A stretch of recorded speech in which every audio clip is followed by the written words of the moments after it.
Di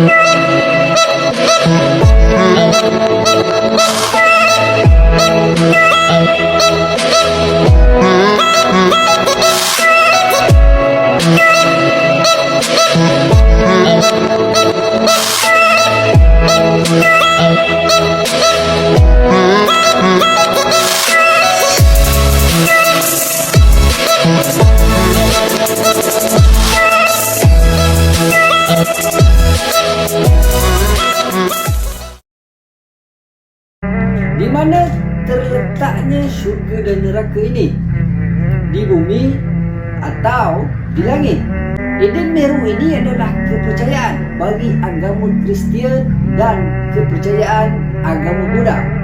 Dan ini adalah yang dikatakan peta Eden Meru. Dalam khazanah Islam ada menyebut 4 sungai dari syurga. Keempat sungai tersebut diyakini Sungai Sihan, Sungai Jaihan, Sungai Nil dan Efrat. Okey, kalau kita tengok peta Terra Infinita, dia takkan nampak 4 batang sungai tersebut.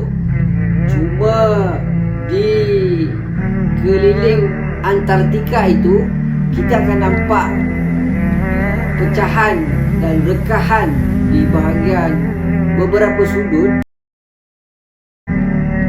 iaitu di Antartika tersebut. Di situ ada laluan air mengalir yang dari syurga. Tapi menurut di dalam hadis dan sabda Rasulullah menyebut air yang dari syurga mengalir dari bawah 4 batang sungai itu. Dan di mana peta Eden Meru adalah antara yang paling jelas 4 batang sungai ini. Dia mengalir terus pergi ke laluan Antartika itulah. Ini tak nampak sepenuhnya. Dan ini adalah bumi. Korang jangan salah sangka pula ini tempat lain. Ini bumi, tapi di bahagian alam ghaib, iaitu manusia sendiri tak akan sampai di sini. Ini mungkin adalah lapisan-lapisan yang ujung-ujung lah. Mungkin 7 ataupun 6, aku boleh katakan itulah. Tapi ini menurut pandangan aku. Aku tidak mendakwa ini tepat, tapi lebih kurang macam itu. Seperti apa video yang di awal-awal video kita telah beritahu, manusia menghuni di bumi permukaan yang bukan menyeluruh. Dan sebahagian ini aku punya pandangan dan pendapat dia terletak di bahagian bawah bumi yang separa lagi. Dan air yang mengalir itu terdapat 4 batang sungai ini mengalir dari bawah. Perkataan bawah sama ada bawah sungai atau bawah bumi. Ia boleh dikatakan antara dua itu. Sebab untuk menterjemahkannya kita kena analisa lebih dalam lagi. Dan ini aku punya pandangan, dia adalah separa di bahagian bawah keseluruhan bumi, dan manusia menghuni di atas permukaan atas, dan sebahagian separa lagi adalah di bahagian bawah ini. Dan ini adalah satu contoh separanya lah. 4 batang sungai mengalir dari bumi itu. Ini adalah ini. Dan di tengah-tengah ini, kalau Eden Meru dia kata gunung. Ada setengah pendapat mengatakan pokok. Tapi antara satu mana satu betul, kena analisa lagi lah. Kena selidik lagi.